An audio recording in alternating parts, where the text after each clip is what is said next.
back to the Labour Party because I'm joined now by David Cogan, who is Director of Labour List and author of Protest and Power, The Battle for the Labour Party. David, it's fantastic to have you on the programme. Let's start off, actually, with New York and Sir Keir Starmer meeting Donald Trump to build up relations before the US elections. Taken along with him, of course, David Lammy, who has had a few choice words to say about the American president when he was shadow foreign minister. Do you think David Lammy is an appropriate pick for that job?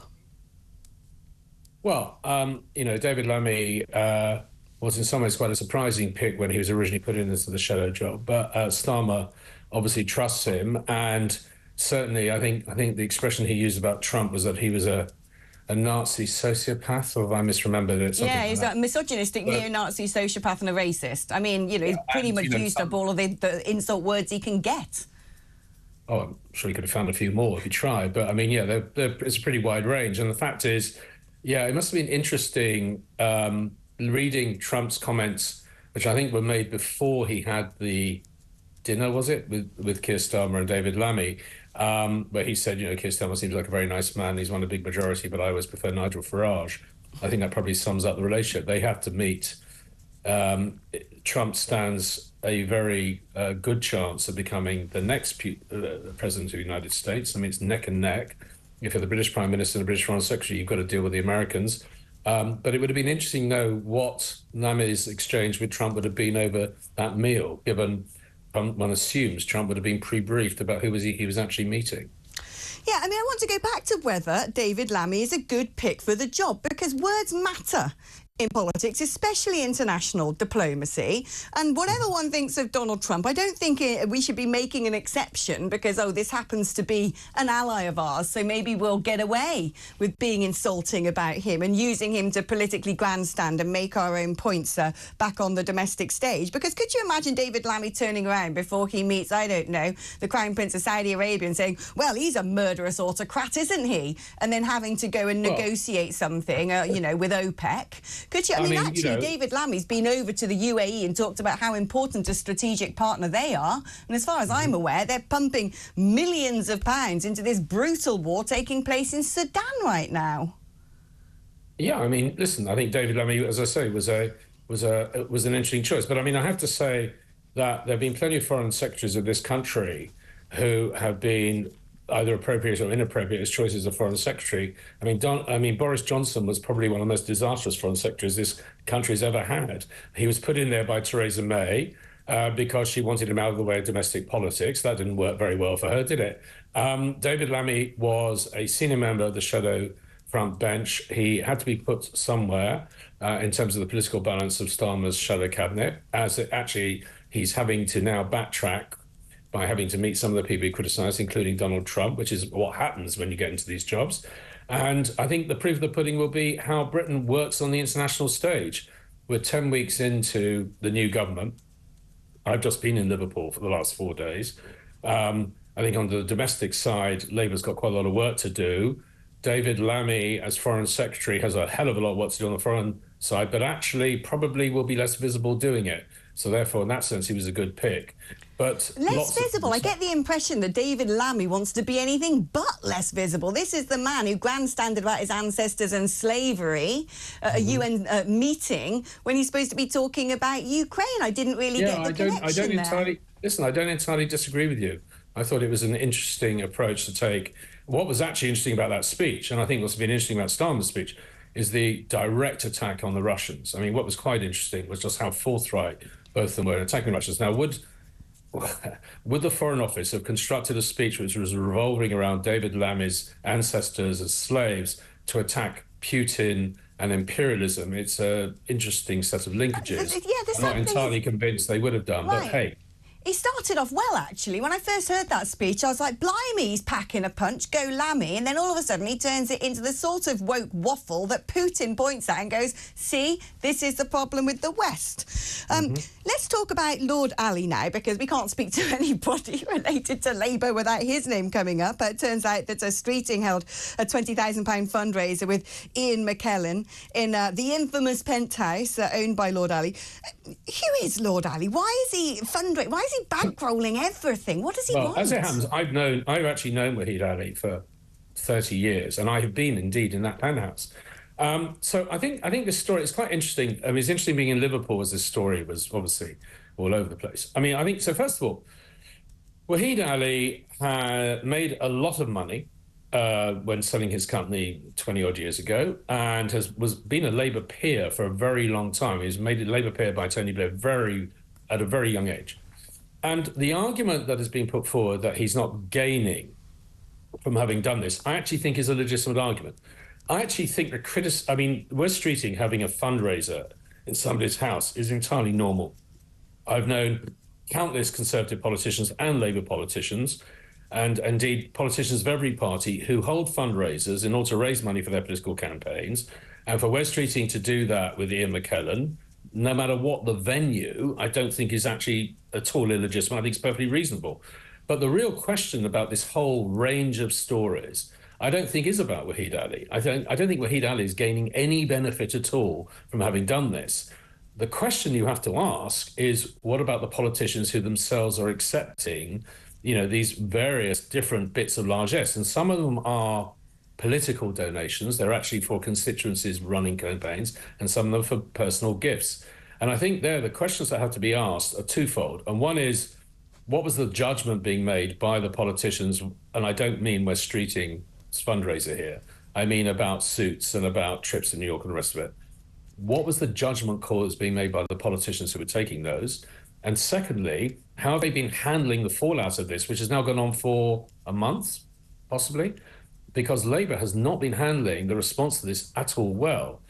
But I actually think Wahid Ali himself is pretty much free of the accusation of somehow having gained more influence by having done it, or having gained personal advantage. There's been no visible advantage he's gained, because he already had that advantage. He was already a fundraiser for the Labour Party and has been for 20 years. But why did he have the pass to 10 Downing Street then? Because if it's, if he wants to give a bit of money for campaigns and offices, well, that's what donors do, right? And when it comes to hosting a fundraiser, that is what donors do. They want a particular party to do well in an election. That's how political parties get money from people who want to bequeath money or give money. But then actually having a pass to get into the most important, discreet, confidential office in the land, and come and go at one's own will is a very different situation. So he has got something, hasn't he, from his loyalty? I agree. Actually, I think that's a perfectly fair question. I mean, I think they overstepped the mark. I think I don't know why he was given the pass. I don't know what the purpose of the pass was. Right. As far as I understand it, I think the pass has been withdrawn now, hasn't it? But the truth is, clearly, I think these passes are pretty much at a premium. You are getting this sort of direct access. It's a kind of somewhat ego-driven thing to have got, and probably a misstep. Whether it was his misstep or somebody else's, I don't know. But as I say, I think actually this story is much more, and this is where the story's been going, is much more about, why Keir Starmer, did a broadcast during the pandemic from Wahid Ali's flat, with pictures of his family around him. This story should have been dealt with by Labour's communications people. If this was 1997 and Alistair Campbell was running Downing Street again in terms of the press and communications policy, this would have been dealt with a long time ago. There would have been absolute clarity on exactly what people were doing in these relationships. They would have declared it and working within the rules, which has been the mantra everyone's been using, doesn't to people out there mean anything. Working within rules is a kind of legalistic construct that doesn't work. And I have to say, in Liverpool, my feeling was for most people it wasn't working either.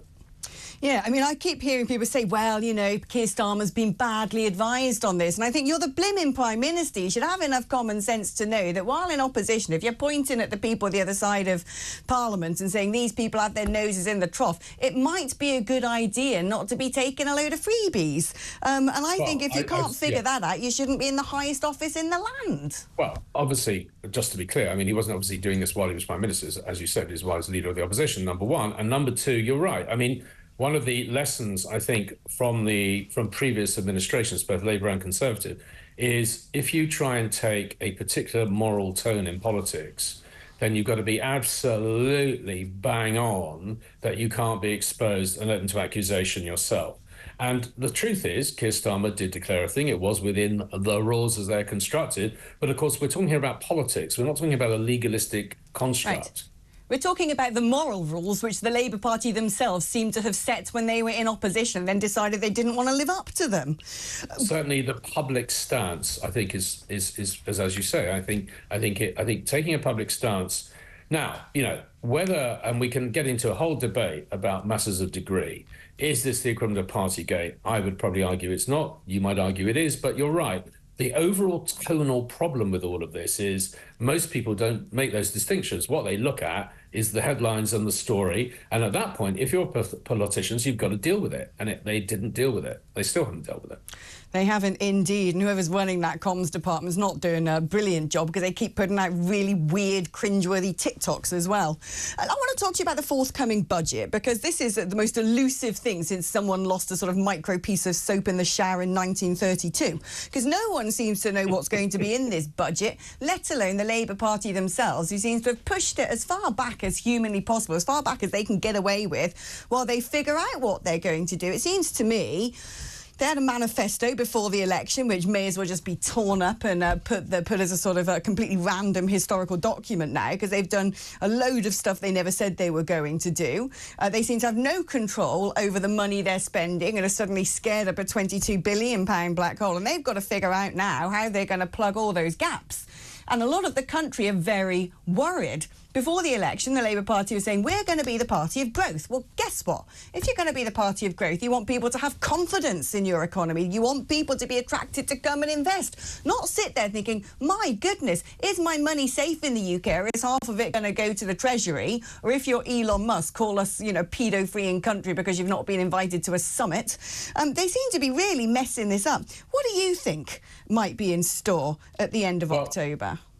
OK, well, I think going right to the start of that question, I think asking it, there are two events coming up. And if you talk to Labour politicians over last week, as I was doing, what they're all saying, as one was saying, this conference is a pretty kind of dour affair. It was also pouring with rain non-stop in Liverpool for 4 days. Everybody's a bit miserable. And what they were all pointing to were two events that are coming up.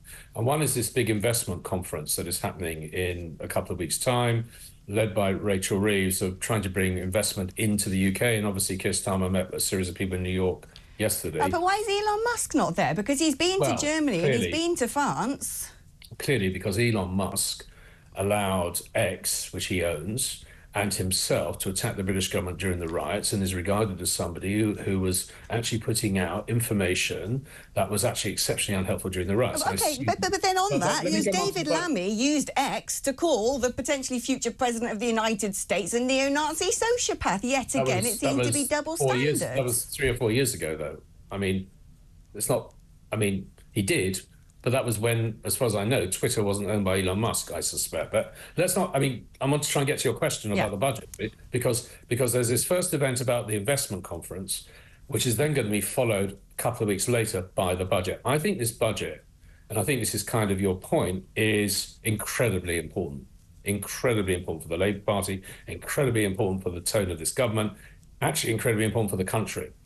And, what's interesting is, if you read the press today, there are now all these discussions about the rules on debt being changed. I don't want to get overly complicated about it, whereby Rachel Reeves may actually have a much bigger kind of may have much more flexibility about financing long-term investment, which should mean growth, than everyone thought she would. So they are now beginning to kind of get out into the public domain a certain amount of, if not good news, then favourable news.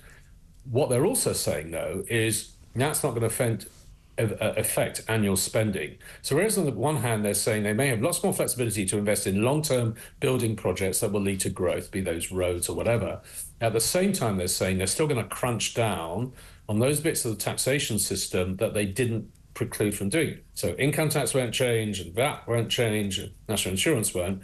But for those of us of my age, I'm afraid I am a pensioner, for those of us of my age, both in terms of what may happen on pension tax relief, what may happen on capital gains tax, what may happen on inheritance tax. That's clearly where they're coming for that. Now, how their political calculation will be that only affects a relatively small number of people compared to all the other bits of taxation they're not changing. So this balance on how they do this political calculation, I think is actually the most important thing that we'll be looking to in the course of the first 3 months of this government. I mean, they don't like pensioners, do they? David, it's been wonderful talking to you. Actually, I think it's the first time we've actually had a chit-chat together, and I've thoroughly enjoyed it. So let's do that again. David Cogan, Director of Labour List. Really fascinating, actually, and it's always good to be able to speak to someone from the Labour side of things and someone who is as rational and articulate and intelligent as David. So brilliant guest, I'd say.